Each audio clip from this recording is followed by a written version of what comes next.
પર પરમ કૃપા છે. છોકરાઓ, આજનો દિવસ 21મી ડિસેમ્બર એટલે એટલો અગત્યનો દિવસ છે કે આજે દિવસ નાનો ને રાત્રિ મોટી. આ દિવસ નાનો અને રાત્રિ મોટી. આ રાત્રિ એ અજ્ઞાન અને અંધકારનું ચિહ્ન છે. આ દિવસ અને પ્રકાશ એ મિત્રો જ્ઞાનનું ચિહ્ન છે. જ્ઞાન ઓછું અને રાત્રિ મોટી, અજ્ઞાન મોટું. આજે મિત્રો ગુરુ અને શનિ એક જ લાઈનમાં આવશે, જે 800 વર્ષે બનતી ઘટના છે. એટલે આજે બે ઘટના છે. એક 21 ડિસેમ્બર, નાનામાં નાનો દિવસ, મોટામાં મોટી રાત્રિ, અને ગુરુ અને શનિનું સંયોજન. અમેઝિંગ. આજના દિવસે મિત્રો ભગવાનની કૃપાથી આપણે આ એક જ્ઞાન યજ્ઞ શરૂ કરીએ છીએ. માય ડિયર ફ્રેન્ડ્સ, જ્યારે આ વાત મેં મારા શિક્ષક મિત્રોને કરી ત્યારે એ લોકોએ એટલો બધો જબરજસ્ત ઉત્સાહ બતાવ્યો, અને ખાસ કરીને સતીશભાઈ અને સુધીરભાઈ કે જેને આખું આયોજન સરસ રીતે કર્યું. તો મિત્રો આપ સૌને આ જ્ઞાન સપ્તાહમાં આવકારું છું. અત્યારે 241 વિદ્યાર્થી એટ એ ટાઈમ અત્યારે આ સત્રનો લાભ લઈ રહ્યા છે.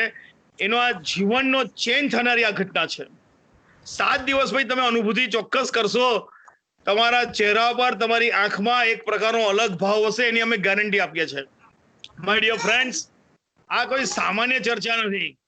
આ કોઈ રાજાની વાર્તા નથી. આ કોઈ સમાજની વાર્તા નથી. આ એક આધ્યાત્મિક વિદ્યા છે. તો મિત્રો હવે શરૂ કરીએ. મિત્રો, શા માટે તમે વાત કરી કે ભાઈ જીવન જીવવાનું એક મેન્યુઅલ હોવું જોઈએ, the manual of the life, કે કેવી રીતે જીવન જીવવું. એ બાબતમાં ભારતના ઋષિ મુનિઓએ અદ્ભુત એનું યોગદાન આપ્યું છે. માય ડિયર ફ્રેન્ડ્સ, 2 મહાકાવ્યો લખાયા, રામાયણ અને મહાભારત. ઇમેજિન કરો, કરીશ કે રામાયણ ક્યારે લખાયેલું ને રામ ક્યારે થઈ ગયેલા. આજથી 2 કરોડ વર્ષ પહેલા રામાયણ લખાયેલું. ઇમેજિન કરો તમે, આજે આપણા લોહીમાં વણાયેલું છે. મહાભારત 5000 વર્ષ પહેલા.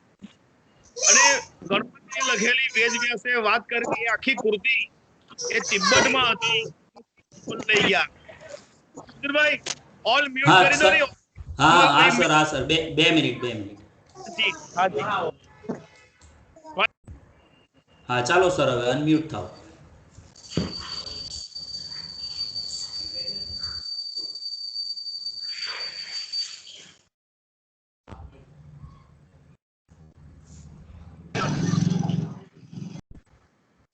ફોન કરજો. બીજા પુત્રને ગાદી મળી, એ અકાળે અવસાન પામ્યો. હેલો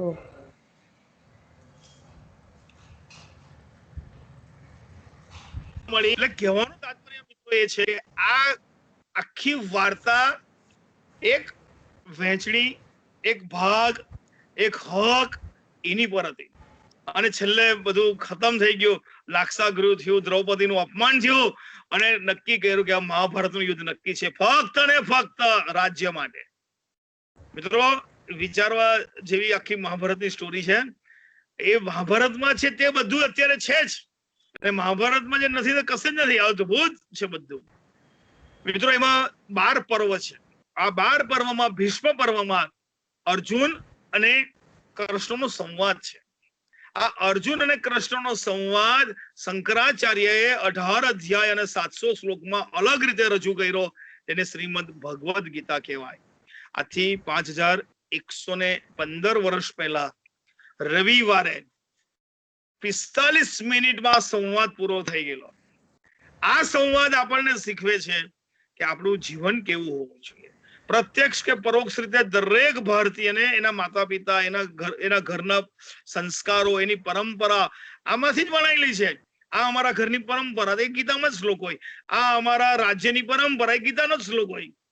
કહેવાનું તાત્પર્ય મિત્રો, જીવન કેમ જીવવું એની આખી ગાઈડલાઈન આ મનુષ્યનું પ્રતિનિધિત્વ અર્જુને કર્યું અને ભગવાને આપી.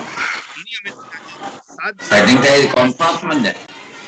આખું સ્ટાફમાં યોગદાન આપ્યું. 4 વેદ, 200 ઉપનિષદમાંથી 13 ઉપનિષદ અગત્યના એ બધાનું સંકલન કરીને શ્રીમદ ભગવદ ગીતામાં એનો નિચોડ આપ્યો. કોઈ પણ એના જીવનમાં 4 વેદ વાંચે એ કઠિન કામ છે મિત્રો. કોઈ પણ એના જીવનમાં 200 ઉપનિષદ એમાં 13 અગત્યના ઉપનિષદ તૈયાર કરે એ કઠિન કામ છે. પણ મિત્રો 700 શ્લોક અને 18 અધ્યાય તમે એક જ સિટિંગમાં જો બેસી જાઓ તો 2 કલાકમાં થઈ શકે. 2 કલાકમાં નહીં થાય, થોડું થોડું વાંચો તો આરામથી મિત્રો એ દૃઢીકરણ. મિત્રો આ 800 શ્લોકમાં ધૃતરાષ્ટ્રના ભાગે એક શ્લોક આવેલો છે જેને શરૂઆત કરેલી છે. જે આખું મહાભારતનું યુદ્ધ લાઈવ બતાવે છે એના ભાગે 41. અર્જુન એ તમારા જેવો વિદ્યાર્થી છે, અલગ અલગ પ્રશ્ન પૂછે છે, એના ભાગે 84 શ્લોક છે. અને મિત્રો ભગવાન કૃષ્ણના 574 શ્લોક છે. તો આ ભગવાન સરળ સર 2 મિનિટ ન આવડતું હોય એ જાતે વાંચી શકે છે.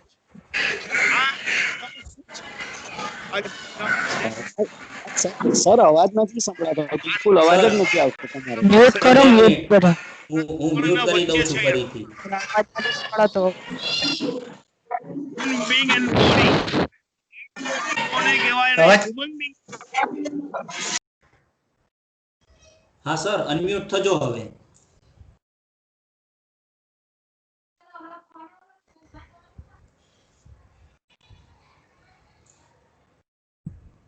Hello sir.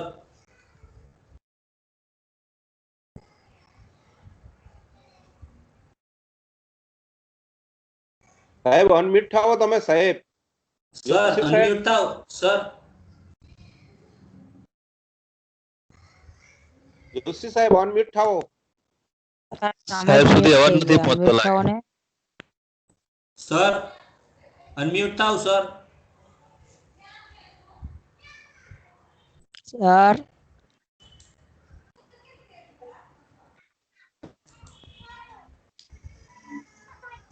ચૂપ.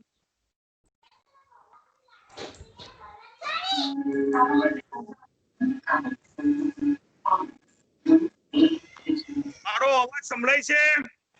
હા સર, હા આવે હા છે. સર, હમણાં આવે છે. હા સુધીરભાઈ હા આવે છે સર હવે અવાજ. સુધીરભાઈ અવાજ સંભળાય છે? હા આવે છે સર અવાજ. સર યસ સર આવે છે. ઓકે, તો હું આગળ ચાલુ છું મિત્રો. માય ડિયર ફ્રેન્ડ્સ, અને મિત્રો ગુરુજનોનું મહત્વ, સુખ કરતા સારા માણસના લક્ષણ, શરીરના ગુણધર્મો, ભગવાનમાં શ્રદ્ધા, વિશ્વરૂપના દર્શન દ્વારા 3 ભૂત, વર્તમાન અને ભવિષ્યનું દર્શન, શ્રદ્ધાના પ્રકાર, અને મિત્રો આ વિશ્વમાં પ્રભુના અંશો અને મૃત્યુને સાર્થક કરવાની રીત છે. મિત્રો અંગ્રેજો એને ડિવાઇન સોંગ કહે છે, સોંગ ઓફ ધ ગોડ કહે છે. અને મિત્રો આ એનો સામાન્ય પરિચય થયો. હવે એનો છેલ્લી વાત કે ભાઈ આ ધર્મ દર્શન, અધ્યાત્મ, આ આપણે ફાયદો શું કરે? તો આપણી આંતરિક શક્તિ વધારે. મિત્રો જ્યારે મનુષ્યને તકલીફ પડે ત્યારે આ આંતરિક શક્તિ આપણી ડેવલપ થાય. એમાં શ્લોક છે, કદાપી કોઈ પણ પ્રકારની ચિંતા કરવી નહીં. આ બધું જ પ્રકૃતિના ભાગરૂપે થાય. કોરોનાનું આવું, આટલા કરોડ લોકો ઇન્ફેક્ટેડ થયા, આટલા લોકો મરી ગયા, everything part of the nature. આ કુદરતની લીલા છે. કર્મનું મહત્વ અગત્યની વાત છે. આપણે કર્મ કરી શકીએ, મહેનત કરી શકીએ. કોણ તપાસે, પેપર કેવું નીકળે, કેવું તપાસે, પરિણામ કેવું આવે, એની પર આપણો કોઈ અધિકાર નથી, આપણું કોઈ બંધન નથી. આપણે મહેનત કરી શકીએ અને ફળની બધી રીતે તૈયારી રાખવાની. એ ફળ ભગવાન આપણી પાત્રતા, યોગ્યતા પ્રમાણે આપે. મિત્રો સંતુલિત જીવન બેલેન્સ કેમ રહ્યું?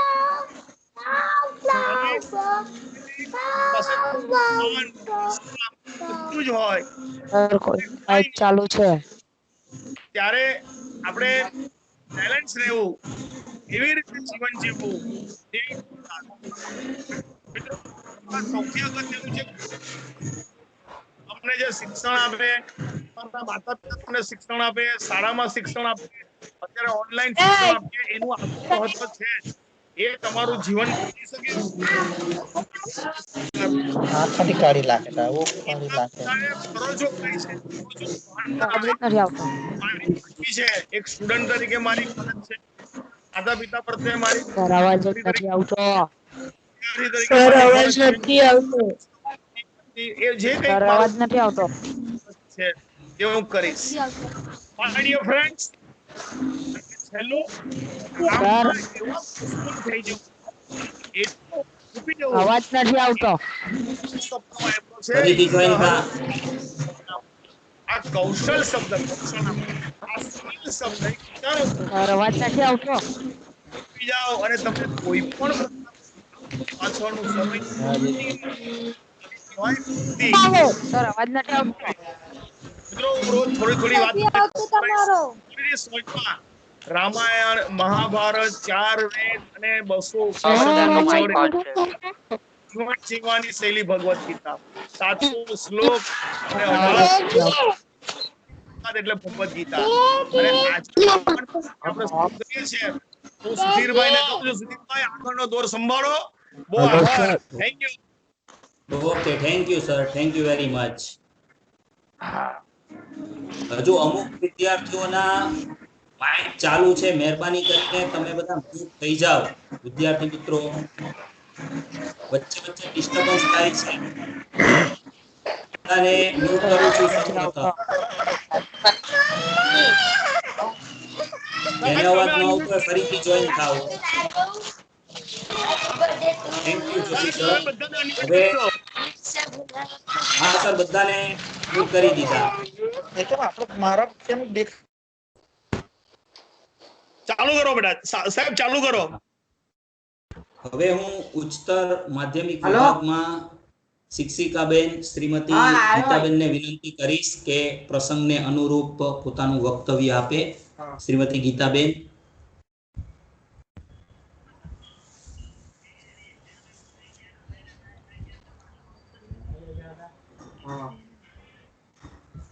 ગીતાબેન, ચાલો.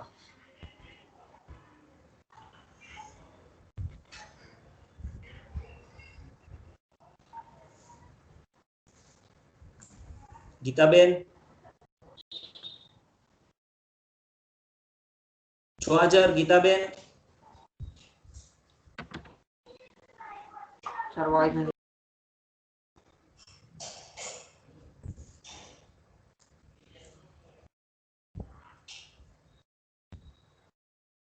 સુધીરભાઈ. ગીતાબેન, હા, ગીતાબેન, સંભળાય છે? હા. હા સંભળાય છે. હા, શરૂ કરો બેન. હા. આદરણીય આચાર્ય શ્રી ડોક્ટર નિલેશભાઈ જોશી સાહેબ, ઉમા વિભાગના સુપરવાઇઝર શ્રી સતીશભાઈ પટેલ, માધ્યમિક વિભાગના સુપરવાઇઝર શ્રી હરેન્દ્રભાઈ, શિક્ષક મિત્રો તથા વિદ્યાર્થી મિત્રો, શ્રીમદ ભગવદ્ ગીતા જ્ઞાન સપ્તાહના આજના પહેલા દિવસે હું ટૂંકમાં જ મારી વાત રજૂ કરીશ. શ્રીમદ ભગવદ્ ગીતા એટલે સકળ વેદોનો સાર. એની મહત્તાનું વર્ણન કરવાનું કોઈનામાં સામર્થ્ય નથી. આ જીવન નિરંતર અભ્યાસ કરતા રહેવા છતાં રોજ રોજ નવા ભાવો ઉપજતા રહે છે.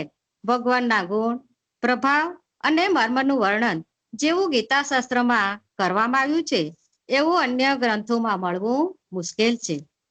ભારતીય સંસ્કૃતિના ચાહકો, રખેવાળો અને ભારતીય સંસ્કૃતિનું અભિમાન ધરાવનારા સજ્જનો એટલું તો સમજે જ છે કે શ્રી ગીતાજી એ સનાતન ધર્મનો એક ગ્રંથ છે.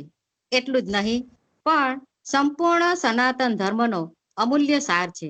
સનાતન ધર્મમાં જે કંઈક છે તે બધું જ ગીતામાં છે. ટૂંકમાં જેમ સૂર્યને જોવા માટે મીણબત્તી ધરવી ન પડે તે એક સીધી વાત છે, તે જ પ્રમાણે ગીતાજી શું છે તે જાણવા માટે લાંબી પ્રસ્તાવના જરૂરી ન જ હોય. શ્રીમદ ભગવદ્ ગીતા મહાભારતનો જ એક ભાગ છે, જેના 18 અધ્યાયો છે.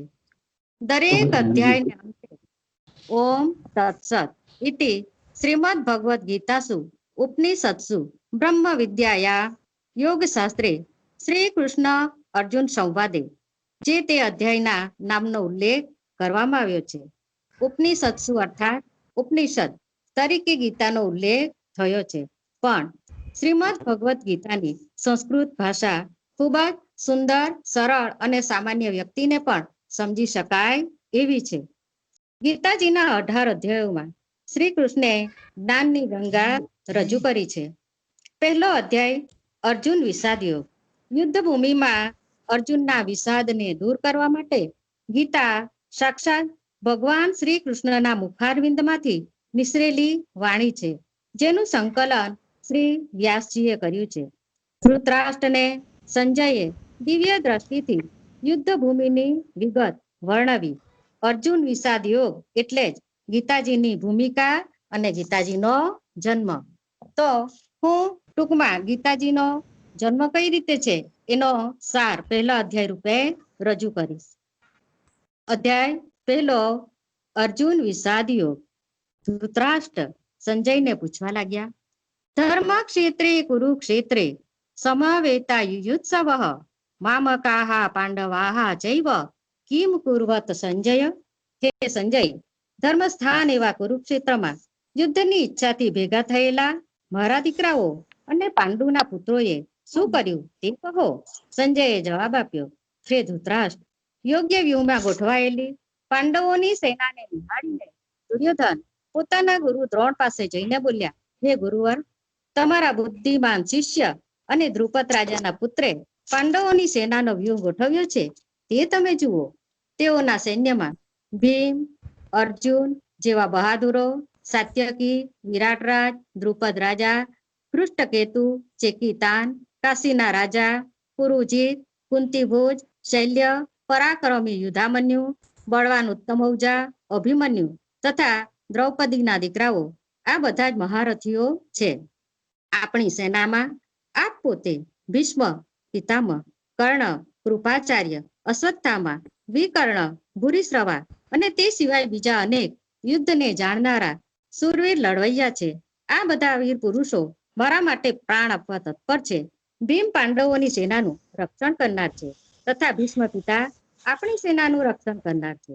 આપણી સેના અમાપ છે અને પાંડવોની સેના સીમિત એટલે કે થોડી છે. દુર્યોધનની વાત સાંભળીને ભીષ્મ પિતાએ પોતાનો શંખ વગાડીને તરત મોટી સિંહ ગર્જના જેવો અવાજ કર્યો. એટલે તરત જ ચારે તરફથી શંખ, ભેરી, મૃદંગ, શરણાઈ, ગોમુખ વગેરે લડાઈના વાજિંત્રોનો અવાજ શરૂ થઈ ગયો. શ્રી કૃષ્ણ તથા અર્જુન પાંડવોની સેનામાં સફેદ ઘોડાવાળા મોટા રથમાં બેઠા હતા. આ વખતે શ્રી કૃષ્ણએ પોતાનો 5 જન્ય નામનો શંખ વગાડ્યો. અર્જુને દેવદત્ત નામનો શંખ વગાડ્યો. ભીમે પૌંડ્ર નામનો શંખ વગાડ્યો. ત્યારે યુધિષ્ઠિરનો અનંત વિજય શંખ વાગ્યો. નકુલે સુઘોષ નામનો શંખ વગાડ્યો અને સહદેવે પોતાનો મણિપુષ્પક શંખ વગાડ્યો. તે સમયે કાશીરાજ, શિખંડી, પૃષ્ઠધુમ્ન, વિરાટ, સાત્યકી, દ્રુપદ તેમજ અભિમન્યુ અને દ્રૌપદીના પુત્રોએ પણ પોતપોતાના શંખ વગાડ્યા. યુદ્ધના વાજિંત્રોના આ મહાન કોલાહલથી પૃથ્વી અને આકાશ બંને જાણે ધ્રુજી ઉઠ્યા. તે અવાજથી કૌરવોના દિલમાં પણ કંપારી આવી ગઈ. યુદ્ધ શરૂ થાય તે પહેલા યુદ્ધ માટે ભેગા થયેલા બંને લશ્કરોના મોટા યોદ્ધાઓને નિહાળવાની ઈચ્છાથી અર્જુને ભગવાન શ્રી કૃષ્ણને કહ્યું, હે અચ્યુત, મારો રથ બંને સૈન્યોની વચ્ચે ઉભો રાખો કે જેથી હું આ લડવૈયાઓને સારી રીતે જોઈ લઉં. અર્જુનના કહેવાથી શ્રી કૃષ્ણએ રથને મેદાનની વચમાં ઉભો રાખ્યો. તે પછી અર્જુન ચારે તરફ જોવા લાગ્યો. પોતાના કાકાઓ, મામાઓ, દાદા, ગુરુજનો, ભાઈઓ, પુત્રો, પૌત્રો, સસરા, મિત્રો વગેરેને પોતાના જ માણસોને લડવા માટે ભેગા થયેલા જોઈ શ્રી કૃષ્ણને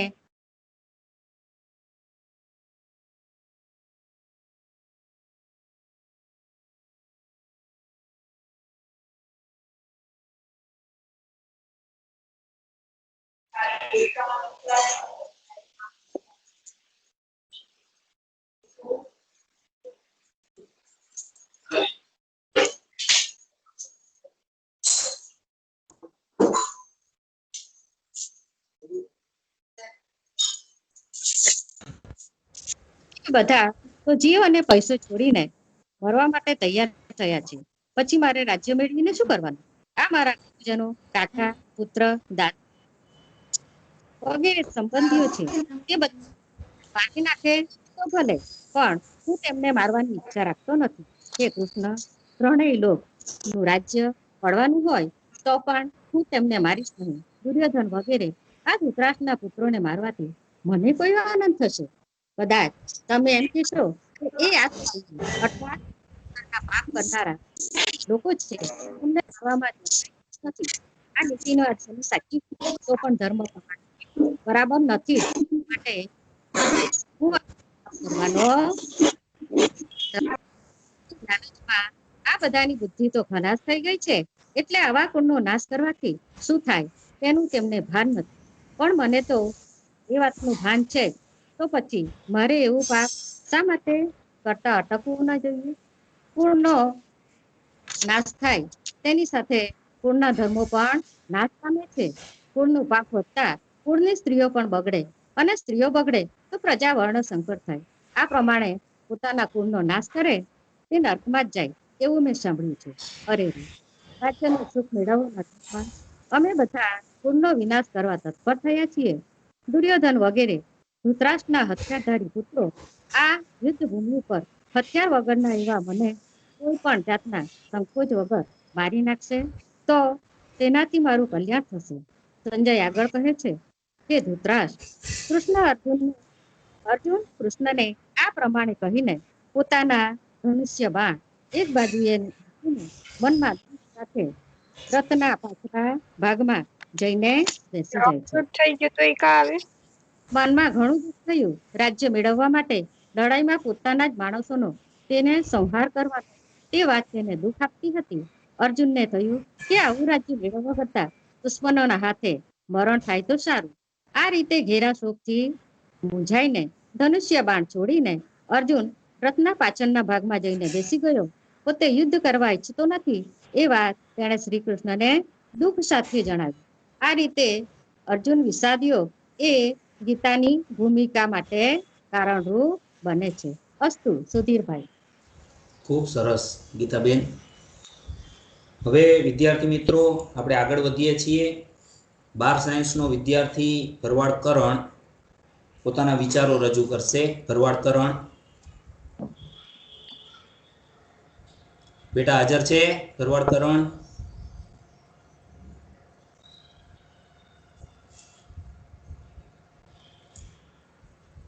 પ્રેઝન્ટ સર. હા, ચાલ બેટા શરૂ કર. Good evening. આજના કાર્યક્રમમાં ઉપસ્થિત આચાર્ય શ્રી સર તમારા લોકોનો અવાજ જ નથી આવતો. ફરીથી જોઈન થા અને બીજા બધા મ્યુટ થઈ જજો. કોઈ માઇક ચાલુ નથી રાખવાનું. વિદ્યાર્થી મિત્રો, અવાજની તકલીફ નેટવર્કને કારણે હોય એટલે વચ્ચે ડિસ્ટર્બ ન કરો. નેટવર્ક ઉપર નીચે થાય એટલે અવાજ બંધ થાય એટલે વચ્ચે ડિસ્ટર્બ ન કરો કે બોલે એને ફ્રેન્ડ. પ્લીઝ વચ્ચે બોલો નહીં. Okay Karan, you can start. આજનો કાર્યક્રમ શ્રીમદ ભગવદ ગીતા જ્ઞાન સપ્તાહમાં મારો વિષય છે ગીતાનો પરિચય. મિત્રો, ભગવદ ગીતા એ હિન્દુઓનો પવિત્ર ગ્રંથ છે. ગીતા સાક્ષાત શ્રી કૃષ્ણના મુખારબિંદમાંથી નીકળેલી વાણી છે. ભગવદ ગીતામાં 700 શ્લોકો છે જે મૂળ સંસ્કૃત ભાષામાં લખાયેલા છે. ભગવાન શ્રી કૃષ્ણએ પોતાના ઉપદેશનો ઘણો ખરો અંત પદ્યમાં જ કર્યો હતો. 700 શ્લોકોના આખા ગ્રંથમાં 18 અધ્યાયમાં 700 શ્લોકોનું 18 અધ્યાયમાં વિભાજિત કરીને મહાભારતમાં મૂકી દીધું છે, જે આજે આપણે ભગવદ ગીતાના રૂપમાં મળેલી છે. મિત્રો, ભગવાન શ્રી કૃષ્ણ એમના ભટકેલા મિત્ર અર્જુનને સલાહ આપે છે. ભગવદ ગીતા દરેક વ્યક્તિને સાચો રાહ બતાવે છે. તમે જિંદગીના કોઈ પણ સમયમાં હોવ, જિંદગીમાં સાચી રાહ દેખાડવા માટે ભગવદ ગીતા તમને સાચો રસ્તો બતાવે છે.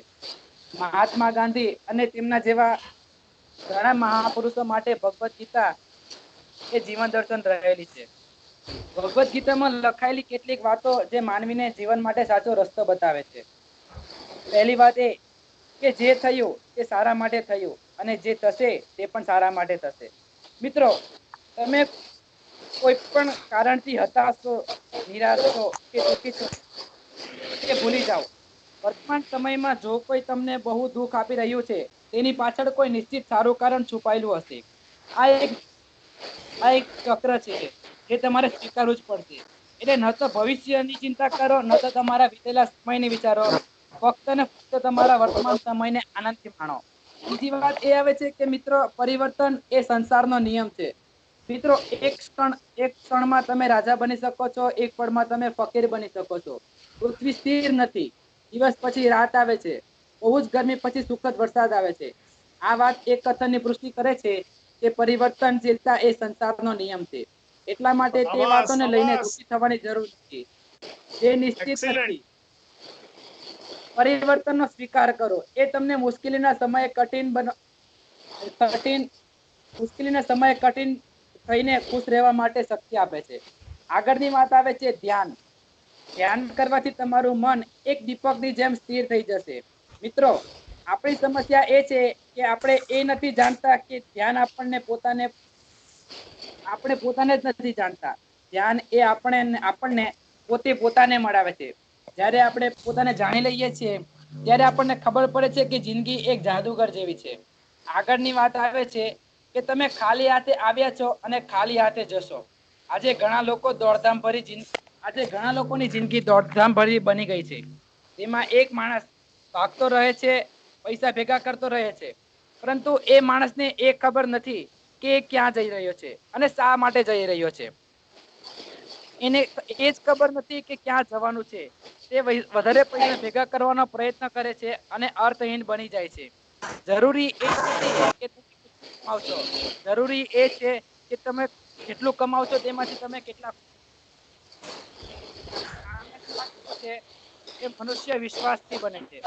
તમે જેવો વિશ્વાસ રાખો છો એવા તમે બની જાઓ છો. તમે જેના પર વિચાર કરો છો તે વાત પર તમે વિશ્વાસ કરો છો. તમારી સાથે તેવું જ થાય છે. એક સુખી માણસ જો તમે સારા વિચાર રાખશો તો તમે ખુશ થશો, અને જો તમે નકારાત્મક વિચાર રાખશો તો તમે દુઃખી થઈ જશો. જો તમે વિશ્વાસ રાખશો કે આજનો મારો દિવસ સારો જશે તો તમારો દિવસ સારો જ જશે. આગળની વાત આવે છે કે કર્મ કરો પરંતુ ફળની ઈચ્છા ન રાખો. મિત્રો, પિતાની આ પંક્તિ આપણા માટે ઘણી જ મહત્વની મિત્રો, તમારું ધન, પૈસા, ગાડી અને એના માટે જ કામ કર્યું છે, પરંતુ અમુક લોકો રેસ સમજીને દોડી રહ્યા છે. તેમની મંજિલ મળી જાય છે અને જ્યારે તેમને તેમનું જોઈતું મળી જાય છે તો પણ ખુશ રહેતા નથી. અને જે મંજિલ મળી જાય છે ત્યારે તેને બીજી મંજિલ તરફ આગળ વધવાનો પ્રયત્ન કરે છે. એ માણસ ક્યારેય સમજી શકતો નથી કે એને જોઈતું શું છે, અને આ માણસ ભાગતા પોતાનું જીવન વિતાવી દે છે. જિંદગીનો એ પળ પણ નથી જીવી શકતા. તો યાદ રાખો, જિંદગી એક યાત્રા છે અને સુખ તમને સારી યાત્રા કરવાથી જ મળશે. આગળની વાત આવે છે જિંદગીમાં ક્યારેય અવિશ્વાસ મળશે નહીં. તો આ લોકમાં અવિશ્વાસથી આપણા મનમાં આવી જાય છે તો એક એવો પડતો આવી જાય છે. અવિશ્વાસ આપણને આવી જાય છે અને માણસ નથી કરી શકતો. જેમ થઈ જાય છે. આગળની વાત આવે છે આત્મા ન તો જન્મ લે છે ન તો મરે છે. મિત્રો, ગીતા અનુસાર આપણે બીકને લીધે જીવનમાં કશું જ પ્રાપ્ત કરી શકતા નથી. ભય અને ચિંતા એ બે શત્રુ છે અને એને આપણે બહાર કાઢવાનો પ્રયત્ન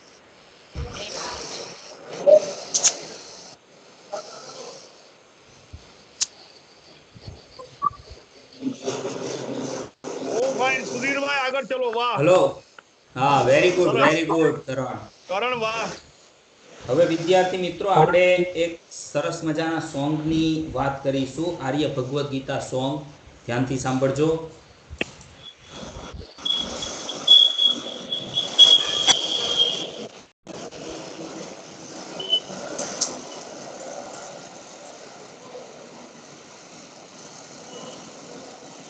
સર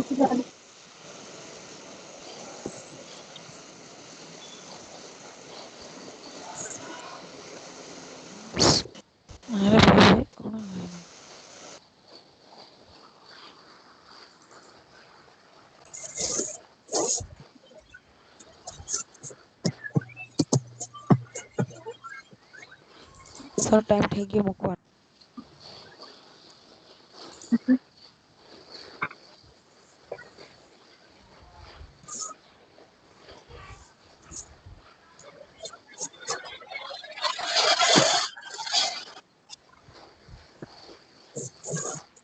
વોઇસ નથી આવતો બરાબર.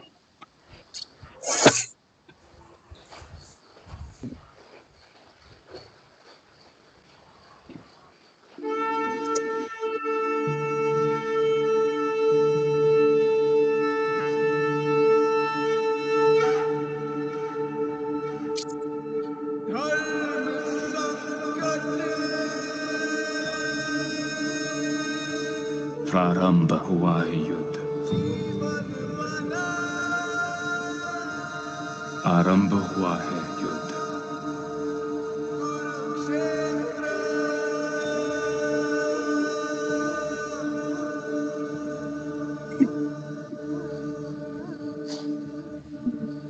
युद्ध की जिसने खड़ा किया मुझे मेरे अपनों के विरुद्ध,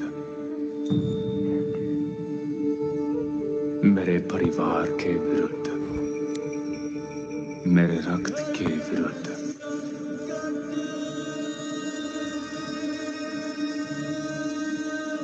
वाह क्या सॉन्ग है.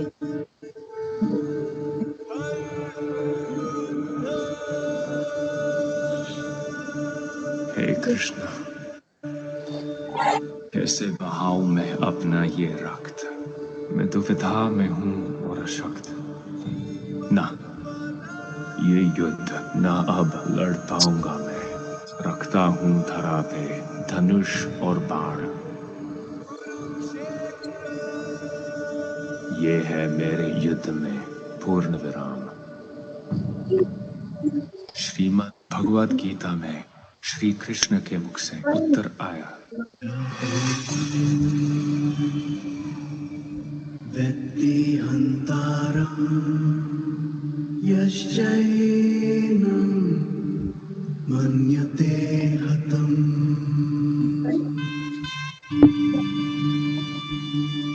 उभौ तौ न विजानीतो नायं हन्ति न हन्यते।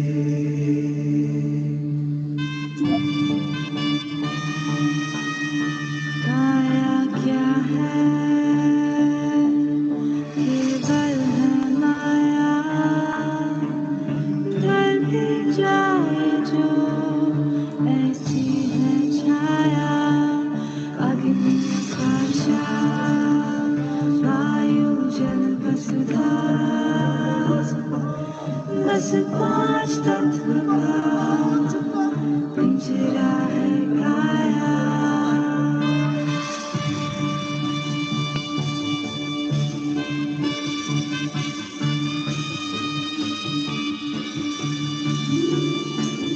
न जायते म्रियते वा कदाचित् नायं भूत्वा अजो नित्यः शाश्वतोऽयं पुराणो न हन्यते हन्यमाने शरीरे। इस पिंजरे में हंस जगड़ा जो अजर अमर है आत्मा कहलाया। मृत्यु क्या है केवल है माया। उड़ गया रे हंसा अपने घर आया।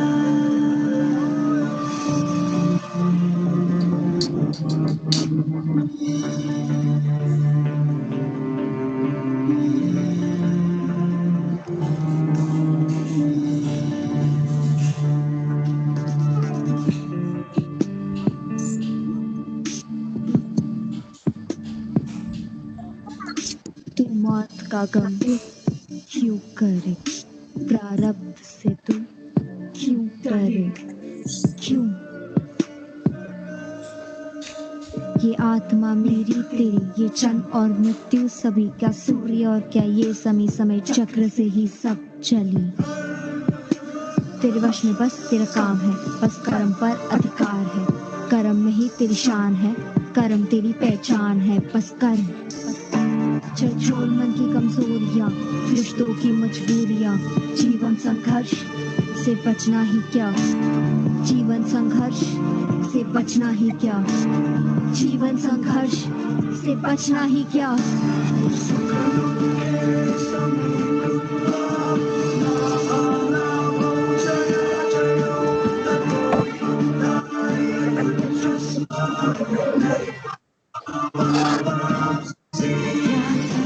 गलत चुनने आया, जीवन का रण लड़ने आया, सूरज की तरह हर हथियार जलने आया।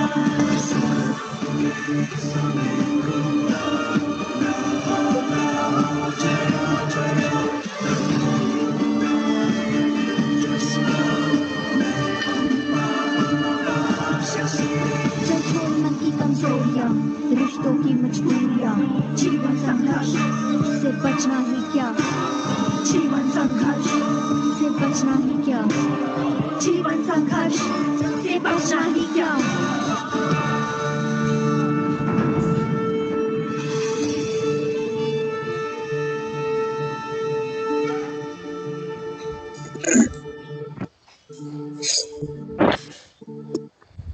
બહુ ફાઇન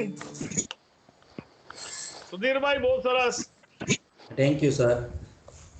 ચાલો હવે 12 એનો વિદ્યાર્થી ગોસાઈ મિહિર પોતાના વિચારો લઈને આવે છે. ગોસાઈ મિહિર બેટા હાજર છે? સુધીરભાઈ સ્ક્રીન શેરિંગ કામ નથી. હેલો સર, એક જ મિનિટ, ગ્લિચ મરાઈ ગયું છે માઇકમાં. આવી ગયો. ઓકે, તારો અવાજ આવે છે મિહિર, વાંધો નહીં. હા મિહિર. મારા માઇક માંથી બોલતો છે, દેવના માઇક માંથી. હા ઓકે બોલો. હા તો કઈ વાંધો નહીં, ચાલુ રાખ ને, વાંધો નહીં, કઈ નહીં. એટલે મારા માઇક માંથી બોલ્યા કર લે.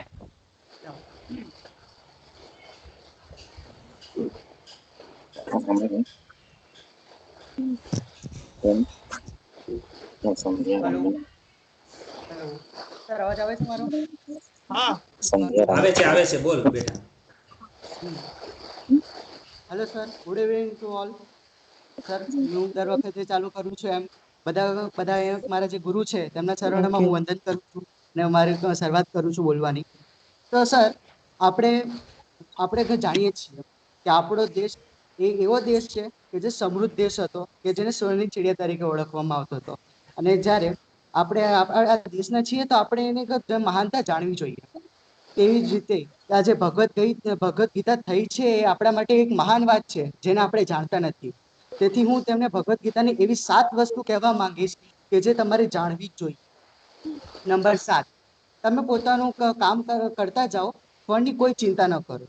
સર, આજકાલ બધા જે કામ કરે છે એમાં સર પોતાના ફળની પહેલા આશા રાખે છે કે મને આ ફળ મળશે એટલે હું આ કામ કરીશ. પણ સર, હું એમ કહેવા માંગીશ કે જો તમે એ ફળની ચિંતા કર્યા વગર જો કામ કરશો, તમે જો પ્રેઝન્ટમાં જો તમે એના પર ધ્યાન આપશો ને, તો હું તમને કહું છું કે એ સફળતા તમને મળશે જ અને તમને એમાંથી કોઈ ઊભો નહીં રાખી શકે. આજે સર ઘણા બધા જણ એવા હોય છે કે સર, મેં ઘણી વખત જોયું છે કે સર એમ ભાઈ તું સાયન્સ લઈ લે, એમાં ઘણો સ્કોપ છે. સર એને સર સબ્જેક્ટિવમાં મેથ્સ ગમતું હોય કે સર ગમે તે ગમતું હોય, પણ એ સર સાયન્સ લેશે. કેમ? મારા ભાઈએ મને કીધું સર કે મારે હવે સાયન્સ લેવાનું છે, એટલે હવે એ સાયન્સ લેશે. સર, આ ખોટી વસ્તુ છે. તમારે જેમાં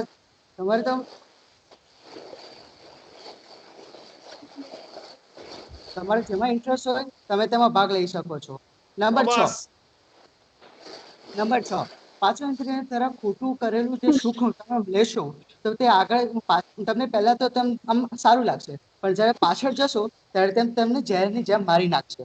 એટલે કે તમે 5 ઇન્દ્રિય તો તમને ખબર જ હશે: આંખ, કાન, જીવા, ત્વચા. 5 ઇન્દ્રિય.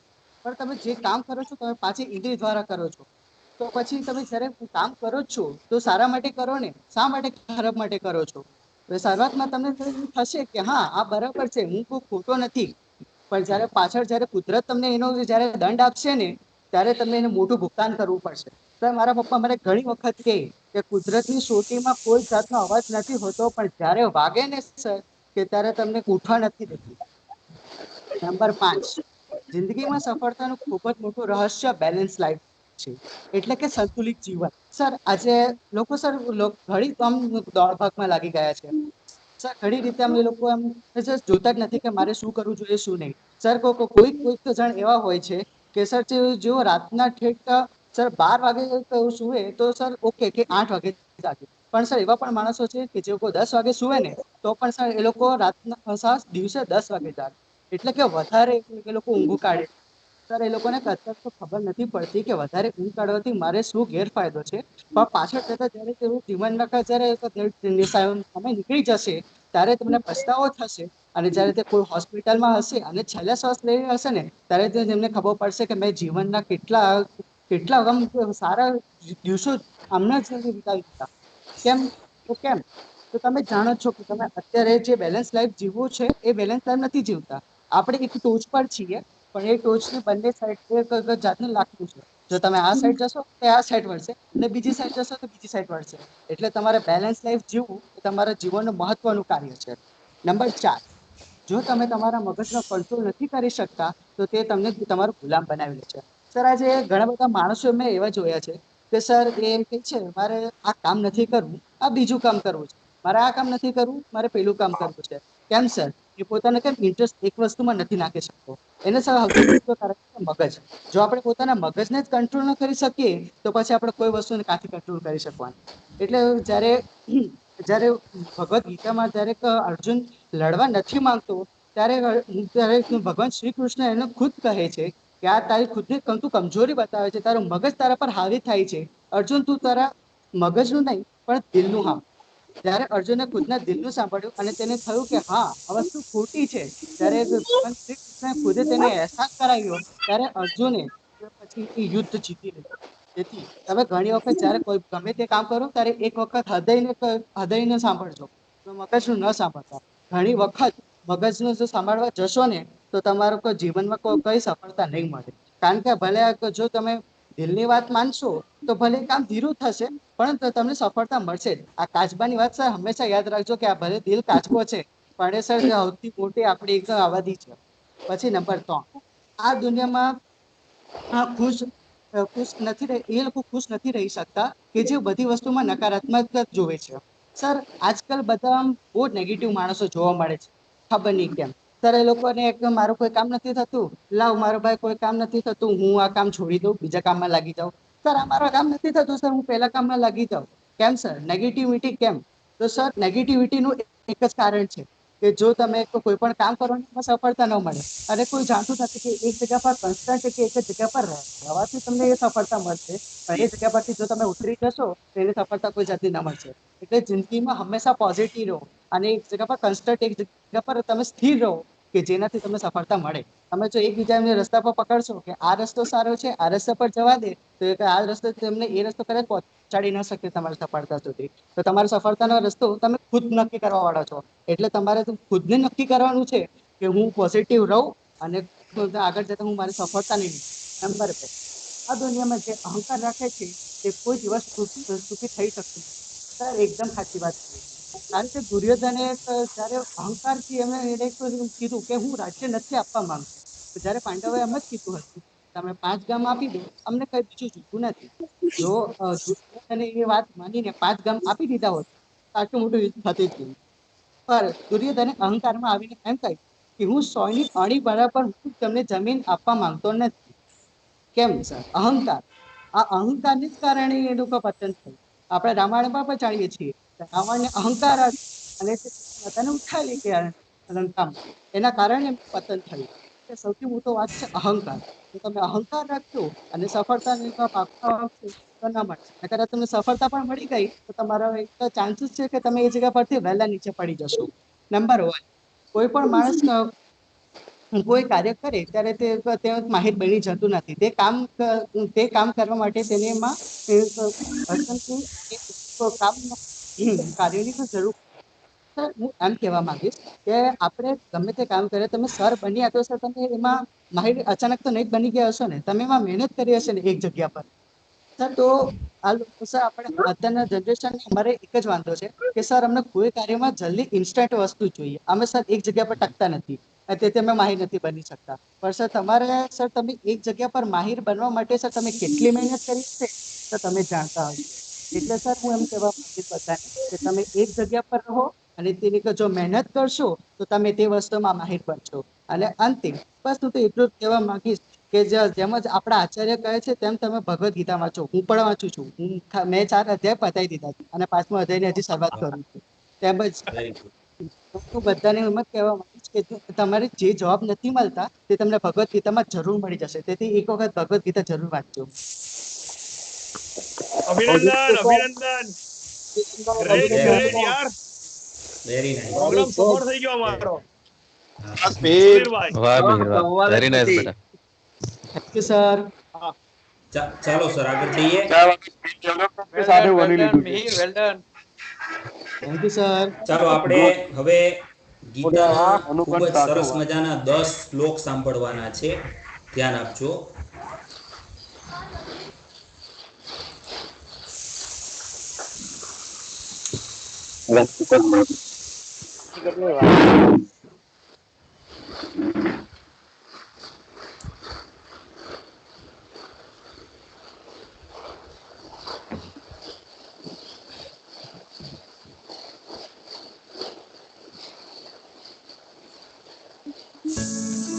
लेटेस्ट वीडियोस के लिए सब्सक्राइब। गीतायाः श्लोकपाठेन गोविन्दस्मृतिकीर्तनात् साधुदर्शनमात्रेण तीर्थकोटिफलं लभेत्। गीता के श्लोक के पाठ से, भगवान के स्मरण और कीर्तन से तथा आत्म तत्व में विश्रांति प्राप्त संत के दर्शन मात्र से करोड़ों तीर्थ करने का फल प्राप्त होता है। आओ शुभ दिवस पर हम सब श्रीमद् भगवद गीता के कुछ कल्याणकारी श्लोकों का पाठ करें। चौथा अध्याय श्लोक 9। जन्म कर्म च मे दिव्यम् एवं यो वेत्ति तत्त्वतः त्यक्त्वा देहं पुनर्जन्म नैति मामेति सोऽर्जुन। हे अर्जुन, मेरे जन्म और कर्म दिव्य अर्थात निर्मल और अलौकिक है। इस प्रकार जो मनुष्य तत्व से जान लेता है वो शरीर को त्याग कर फिर जन्म को प्राप्त नहीं होता, किंतु मुझे ही प्राप्त होता है। चौथा अध्याय श्लोक 34। तद्विद्धि प्रणिपातेन परिप्रश्नेन सेवया उपदेक्ष्यन्ति ते ज्ञानं ज्ञानिनस्तत्त्वदर्शिनः। उस ज्ञान को तू तत्वदर्शी ज्ञानियों के पास जाकर समझ, उनको भली भांति दंडवत प्रणाम करने से, उनकी सेवा करने से और कपट छोड़कर सरलता पूर्वक प्रश्न करने से वे परमात्मा तत्व को भली भांति जानने वाले ज्ञानी महात्मा तुझे उस तत्व ज्ञान का उपदेश करेंगे। चौथा अध्याय श्लोक 36। अपि चेदसि पापेभ्यः सर्वेभ्यः पापकृत्तमः सर्वं ज्ञानप्लवेनैव व्रजनं संतरिष्यसि। यदि तू अन्य सब पापियों से भी अधिक पाप करने वाला है तो भी तू ज्ञान रूप नौका द्वारा निसंदेह संपूर्ण पाप समुद्र से भली भांति तर जाएगा। चौथा अध्याय श्लोक 38। न हि ज्ञानेन सदृशं पवित्रमिह विद्यते तत्स्वयं योगसंसिद्धः कालेनात्मनि विन्दति। इस संसार में ज्ञान के समान पवित्र करने वाला निसंदेह कुछ भी नहीं है। उस ज्ञान को कितने ही काल से कर्म योग के द्वारा अंतःकरण हुआ मनुष्य अपने आप ही आत्मा में पा लेता है। छठा अध्याय श्लोक 6। बन्धुरात्मात्मनस्तस्य येनात्मैवात्मना जितः अनात्मनस्तु शत्रुत्वे वर्तेतात्मैव शत्रुवत्। जीवात्मा द्वारा मन और इंद्रियों सहित शरीर जीता हुआ है, उस जीवात्मा का तो वो आप ही मित्र है, और जिसके द्वारा मन तथा इंद्रियों सहित शरीर नहीं जीता गया, उसके लिए वो आप ही शत्रु के सदृश शत्रुता में बरतता है। सातवां अध्याय श्लोक 14। दैवी एषा गुणमयी मम माया दुरत्यया मामेव ये प्रपद्यन्ते मायामेतां तरन्ति ते। क्योंकि ये अलौकिक अर्थात अति अद्भुत त्रिगुणमयी मेरी माया बड़ी दुस्तर है, परंतु जो पुरुष केवल मुझको ही निरंतर भजते हैं वे इस माया को तर जाते हैं। सातवां अध्याय श्लोक 15। न मां दुष्कृतिनो मूढाः प्रपद्यन्ते नराधमः मायया परतज्ञाना आसुरं भावमाश्रिताः। माया के द्वारा जिनका ज्ञान हरा जा चुका है, ऐसे आसुर स्वभाव को धारण किए हुए मनुष्यों में नीच दूषित कर्म करने वाले मूढ़ लोग मुझको नहीं भजते। नवा अध्याय श्लोक 14।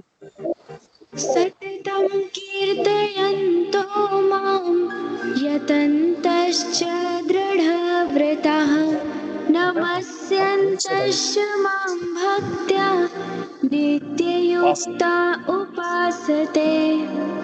वे दृढ़ निश्चय वाले भक्तजन निरंतर मेरे नाम और गुणों का कीर्तन करते हुए तथा मेरी प्राप्ति के लिए यत्न करते हुए और मुझको बार बार प्रणाम करते हुए सदा मेरे ध्यान में युक्त होकर अनन्य प्रेम से मेरी उपासना करते हैं।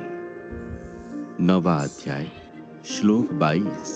अनन्याश्चिन्तयन्तो मां ये जनाः पर्युपासते तेषां नित्याभियुक्तानां योगक्षेमं वहाम्यहम्। जो अनन्य प्रेमी भक्तजन मुझ परमेश्वर को निरंतर चिंतन करते हुए निष्काम भाव से भजते हैं, उन नित्य निरंतर मेरा चिंतन करने वाले पुरुषों का योगक्षेम मैं वहन करता हूँ। 18वां अध्याय श्लोक 71। श्रद्धावाननसूयश्च शृणुयादपि यो नरः सोऽपि मुक्तः शुभान् लोकान् प्राप्नुयात् पुण्यकर्मणाम्। जो मनुष्य श्रद्धा युक्त और दोष दृष्टि से रहित होकर इस गीता शास्त्र का श्रवण भी करेगा, वो भी पापों से मुक्त होकर उत्तम कर्म करने वालों के श्रेष्ठ लोगों को प्राप्त होगा।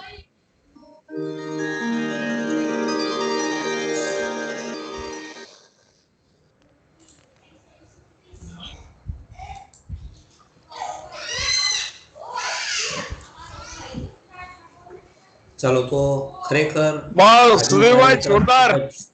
હા સર, બહુ બસ સરસ તમારા સાહેબ. આશીર્વાદ છે. સર બહુ જ સરસ. આ શ્લોકનું જે ભાષાંતર હતું આની અંદર દિલમાં ઉતરી જાય એવું છે સાહેબ. બિલકુલ જીવનમાં ઉતારવા જેવું છે. 200 ને